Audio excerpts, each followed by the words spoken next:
Shalom, this is Zipporah. Again, I just wanted to do a second video. It's probably going to be part 2 to the video, Know Your Enemy. Um, but then again, I don't know. I might, see, this is what I mean. Me, video production, the whole thing, coming up with titles and stuff and doing the things and downloading them and uploading them. I'm just not into that. I'm not feeling that. But because I want to really get this out. I just feel the Spirit's put it on my heart to do this, so I'm going to do this. So therefore, I'm going to push through. But one of the weapons that we have in our arsenal, okay, or one of the tools that we have in our toolbox, use your perspective, how or your words, how you want to use it. But one that we have is, and it's very powerful, and it's something that we don't think about, and that is the power of praise. Now, anyone who is involved in, comes from a Christian background or involved in the church, the Christian church, has heard, that, okay? But I think that in terms of being a targeted individual, in terms of being gang stalked, okay, in terms of being a victim of what, people want to call it, that witchcraft or satanic attacks, whatever, I think they take for granted what praise is really all about. And so I know that what I'm basically going to do is share with you my testimony about the power of praise because I have seen it work. So what I'm going to do in order to prove this, okay, I'm going to share, my experience, a testimony that I have on the power of praise. Okay. And basically it's this. I want to point out this. At this point in my life, I knew what was happening. Okay, that I was being singled out by these people, that they were targeting me, that they were pretty much making my life miserable. Okay, but by this time, I had come into the knowledge about my true cultural identity. Okay, that I am a Hebrew Israelite. I am a blood descendant of Jacob, of his father Isaac, of his grandfather Abraham. Now I know this. I know this for myself. I know what the Holy Spirit has confirmed in me. Okay, and I know my background, so I know this for me. Okay, so I had this knowledge and this information, and I was at this time I was like reading the scriptures a lot. I was just really just like getting knowledge, just drinking it in. Okay, and I had just graduated from college. I got from the university. I got a BFA, and at this point, I was praying for the Most High. I was saying, I love you. I want to be your servant. I want to do your word. Just saying all this, okay, because that's what we do. We say these things, but I think sometimes, depending on your level of connection with the Most High and your understanding of what's happening, I think sometimes, I don't know, maybe we're thinking that maybe the Most High isn't really listening to our prayers or something. I don't know. But at this point, I was saying this, and I had my idea as to how I wanted the Most High to use me, okay, as a servant, as an instrument, okay. But it's not about me. Okay, see, you see what I'm saying? I didn't have that part. That was a part I didn't get. I guess I was thinking that the Most High was just going to like do things the way I wanted them to be done. Okay, thank goodness he didn't. Okay, thank goodness he didn't. But this is where I was at. So I'm saying this, in prayers. I have, I had my, scriptures. I had all these different books. I had all these different encyclopedias. I was going for it. So I came home like about, I'm gonna put it maybe a week to 2 weeks, 3 at the most after graduating, and there were eviction notices on everybody's door in the entire building. It turns out, okay, now see, this is how the Most High works. Okay, I had gotten that place. I had been homeless. I was in a homeless shelter, in a homeless program. I was in school during that time, and I stayed in school regardless of what shelter I went in. I stayed in school. And my case manager, knew this, okay? And so she finally got me into a transitional housing program. I was able to transfer to from junior college to the university, and I, got into the BFA program.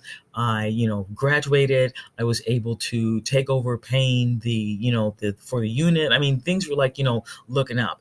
Found out that I was a Hebrew Israelite. I mean, it was just, living large. I'm thinking, yeah, this is it. Yeah, I mean, hey, just feeling just like, what else could happen? What could go wrong? Oh boy. Okay, I'm telling you, it started. Okay, I'm telling you, let me say this again. I had been, praying, just in this place of just like joy and just confidence and just, most I want you to use me. I mean, I'm your servant. Da da da da. Yeah, yeah. I mean, just saying all this, thinking in my mind that he's going to use me in the way that I think that he's going to use me. So I come up into the building and there are eviction notices on the floor in front of everybody's door. Now, see, they didn't, if you understand legally what was happening, they didn't put them on the doors. Okay. Basically, this was a building that had a lot of different, like, contracts with a lot of different community organizations. There were rooms that were there were units that were allotted for homeless programs. There were units that were allotted for people coming out of drug rehabilitation. There were units that were allotted for people coming out of prison and jail. I mean, there were just a lot of different units, and then there were those that were just open to the public. But the building itself, the actual owners went out of business or claimed bankruptcy or something, and so therefore they were evicting everybody and were just shutting down the building. Which of course is like, technically there's like legal ramifications. You can't just do that. Okay. So to make a long story short, a huge lawsuit ensued. Okay. And in the meantime, we tried to take over the building and keep it. I mean, it was just this whole thing. Things worked out, but I ended up having to go back into homeless shelters. Now, this was not part of the program. You see what I'm saying? I'm sitting there thinking, the Most High, I know how the Most High can use me. And this is what I want to do. And he's going to use me this way. This isn't about me. This is not about me. This is about him. Okay, because I was saying, put me in a place where you can use me. I've got this, I've got this, I've got that, I've got the other, whoop, whoop, whoop. It's his way. It is not our way. If you read in the book of Isaiah, I'm going to say Isaiah chapter 50, Isaiah 53. I'm not sure, but it says, "My thoughts are not your thoughts." Okay, my ways are not your ways. I have no idea. I had an idea as to how I thought things were going to work. He had an idea as to how he thought things were going to work. And what basically happened was his ideas. Okay, so I did not want to go back into that type of environment. I mean, by this time, I knew that I was being targeted. I knew that I was being gang stalked. And there is nothing more vulnerable than to be homeless, to be in a homeless shelter. Okay, and be targeted and be stalked, because these perpetrators, these gang stalkers, they can be in the general population of the people who are in the shelter. They can be amongst the workers. It's a vulnerable, scary position to be in, and this is where the Most High chose to use me. I was like, maybe I should have kept my mouth shut. I mean, you be careful what you ask for. The Most High hears prayers, and He will answer prayers. If you are pleasing in His sight, if you are keeping the commandments, if you are doing, if you have a relationship with Him, He will answer your prayers. Okay, you see, the catch is He will answer it and give you what He wants in His way, not in your way. That's where the problem comes in. Did I want to be a servant of the Most High and be used to spread His word? Yes. Did I want to do it in that capacity, in that environment? Oh no, but I didn't have a choice in the matter. So because of I had gained a lot more knowledge, a lot more understanding, had some some just maturity. So I decided, I can't change my environment or my situation, but I can change my attitude and how I look at it. And so that's what I did. So basically, what I did was I said, okay, I have no choice but to do this. But Most High, if you protect me, if you watch over me, this is a little contract that I made with the Most High. If you protect me, if you watch over me, I will read the scriptures every day. I will pray every day. I will meditate every day. I will write praises every day. I will proclaim your name. I will tell my people who we are every day, every chance, every way. This is what I will do. And I did it. I followed through on that. Now, I'm telling you, to this day, this was many years ago, but to this day, I run into people who were in that shelter when I was in that shelter, and generally, within 2 minutes of like having a conversation, they would say, "Girl, you was the one that was always telling us that we was Hebrews. That was you, man. I remember that." I've had people come up to me saying, "Yeah, I still read my scriptures. I remember you. Yeah, girl, how you doing?" I mean, I did it. I said, most high, if you will protect and cover me, this is what I will do. And that is what I did. I followed through. Okay, I followed through. I didn't want to be there. It was a horrible, from that perspective, it was horrible, but I did what he told me. What I did it. Okay. So this is an experience that I had. So during that time that I was there, and it was an actual program, I was there for a little over 2 years. It was an actual program, okay, that really was working to get people housed, to show you the skills to literally do things like read the actual wording of say, like when you go on Craigslist to look for housing. Okay, what are they saying? What do those little phrases mean?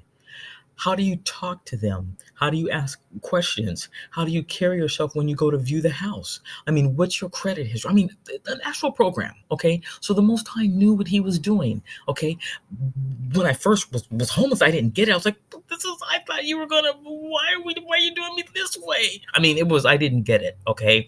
But then I got it. Once I got there and I started doing the program, I got it. Okay. So the other thing that started to work for me was I started teaching classes there. Okay. Like I said, he knew exactly what he was doing. The Most High, our Almighty, is a mighty Almighty. That's all I got to say. But, okay, praises as a weapon. Okay. As a tool, as a way to thwart gang stalkers. Okay. And people who are targeting individuals. Okay, as a weapon. You check this out. My routine basically at that time was I would get up, early. I get up a little earlier than most of the other people. I had permission to either use one of the rooms that they had set aside for classrooms, or they had like another area, like a trailer, and I would go there and I would, read my scriptures. I would, meditate and, pray and write praises. And then I would come out and we would do chore time, breakfast time, blah, blah, blah. And then, we would have to go out and, and we would do whatever responsibilities we had for the day. Now, one particular day, I mean, because I was still being targeted, I was still being messed with, and there were those wicked people, just like I just said, who were, some of them were there that worked there, some of them were there in literally they were homeless in the shelters. I mean, some of them, I mean, I really suspect that there were a few, not many, who were not really homeless. I believe that they were there on commission, okay, as part of whatever little packs or whatever they made. They were not homeless. I think that they got themselves in there to be close to their targets. And that when, like I said, every morning the shelter would close at a certain time, I think I'd almost be tempted to bet money on this. I know a few of them. I think that when they left there, they went to their houses and they got themselves a nice shower and a nice meal and chilled and rested and got some sleep, and then came back. Okay, put back on their disheveled clothes and put back on their fake identity, and came up in there and started, and when the shelter opened, again in the afternoon, and started doing what they was doing to their targets.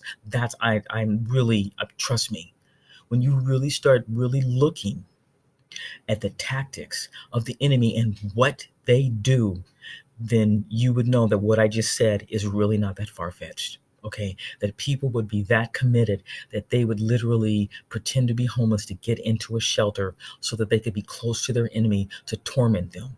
Okay, trust me, they would do that. They will purposefully get people addicted. I can sit here and share with you things that I know that happened, okay? Because this is what I mean. I started realizing clearly that I was not the only person being targeted. Now, I'm not saying that all homeless people are being targeted. I'm not saying that, these perpetrators are targeting only the homeless. I'm not saying that. I'm saying that, but in that area that I was in at that point in my life, I noticed a few other people who were being targeted, and I noticed the people who were doing it. Remember what I just said. I got my degree in art. Portraiture. I love watching people. Okay, I watch people's faces. I watch people. Okay, I can't even. if I wish I could make it clear to you what it is that how I get sense this, but it's hard to do. But at any rate, what I'm saying is that on a particular day when the shelter closed for the morning after we'd done our chores, whenever I I walked down the street to the bus stop. I started to really feel this really strong hate. Okay. Now the bus stop was it was around, remember, it's like around like maybe between like 8:15, 8:30 in the morning. So you have a lot of morning traffic. So there were a lot of cars that were stopped, okay, that were there, waiting for the light, a few yards up to change so that they could continue going forward. But while they were there, I felt this strong sense of hate and just danger, just imminent danger. And it was so strong. I mean, I couldn't, which car it was coming from, I have no idea. Why it was happening, I have no idea. But it was there. I felt it. It was almost what, people use that phrase, palpable. I mean, it was really there. So I left the stop. I walked across the street to a McDonald's. I went in the McDonald's, and it was because that was a McDonald's that was close to one of the, to a shelter. They were used to, a lot of the different homeless people, being in the area. And so I went in and I, waited. I sat, and then I went in the bathroom. I got down on my knees and I started praying, and I started praising the Almighty in prayer. So I was just, Most High, you say that this is what you will do. And you are, I mean, I just really just started praising him, started praising his creation, praising everything that he does, that he made this earth, that he is the ruler, that he is the all powerful, that he is the Almighty, that he is the creator of those wicked people that were giving me that hate vibration, just like he's my creator too. He knows them. He knows why they were in that car. He knows why they were targeting me. I praised him. I praised him for I don't know how long. When I came back, that vibration was gone. It was gone. I felt it.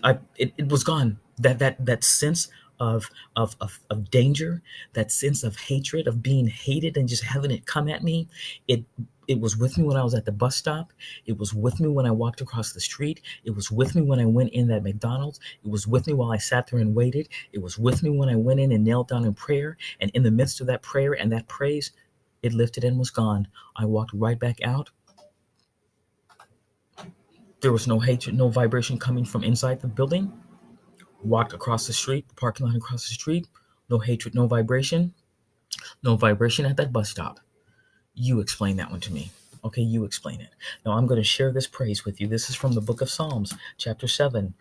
Oh, it says, O Most High, my Almighty, in thee do I put my trust. Save me from all them that persecute me and deliver me. Okay, praise, writing praises, saying praises, keeping them in your mind. Remember what I said earlier. Remember what I said. This is a sword in the realm of the spirit. This is a sword. Okay, when you say verses, they slice, they cut, okay, they jab, they pierce, they puncture. Okay, this is the weapon that you use. Remember what I said. You focus on the things that are not seen. Okay, not on the things that are seen. If you focus on the things that are seen, you'll be overwhelmed because you've got people that are in organizations that they have privilege, they have access, they're using technology. You can't overcome that. You will be overwhelmed, you will be defeated, you can't make it through. Look at what is not seen. Okay, trust me on this one. The last thing I want to tell you is that these people, with all the power and the might that they have, they seem to have forgotten about the Most High. They don't seem to know that He's in control. They don't get that. Okay? Because if they did, they would have to wonder, well, if He's in control, then how come we're able to do this? And how come we're able to do that? And the question is, you're right, you should be thinking of that. What does that really mean? Is that a good thing that He's letting you do this? Okay, what does that mean? What does that really mean that He is? People really need to sit back and think about the Most High and how real He is. But I'm telling you, when you find yourself in this situation, okay, when you're dealing with this, you need You need a tool. You need a weapon. Okay, if you want to use the word weapon, I mean, you can view this as a war, and if that's the case, then this is your weapon. Or you can view this as a problem and a dilemma, in which case this is your tool. Okay, you use the phrase. Okay, you use your perspective as to how you want to see it, but this becomes your tool. This becomes your weapon. Those verses, learn to memorize verses. One of the easiest verses that you can memorize that people know, I mean, just off the back of their hand, that they don't even think about. Yea, though I walk through the valley of the shadow of death, I will fear no evil. There it is. There it is. When you're in your car and somebody whizzes up past you and they've got like a red helmet on, they're on their little motorcycle, wow, and they say something, taunt their horn or give you the middle finger or something, say that phrase. When you're standing in line at the grocery store and they come up behind you and they're giving you hate stares and they're doing whatever they're doing, or they're whistling, or whatever, say that in your mind. Yea, though I walk through the valley of the shadow of death, I will fear no evil. And you will literally hear, you will literally sense that negative vibration fade momentarily, and then keep saying it. Say another one. The Most High did not give us the spirit of fear, but of power and of love and of a sound mind. Just keep saying it. Learn to use this. This is a tool, if you want to look at it from that perspective, or this is a weapon. Okay, but you are not defenseless. You are not helpless. Okay, with that I say shalom.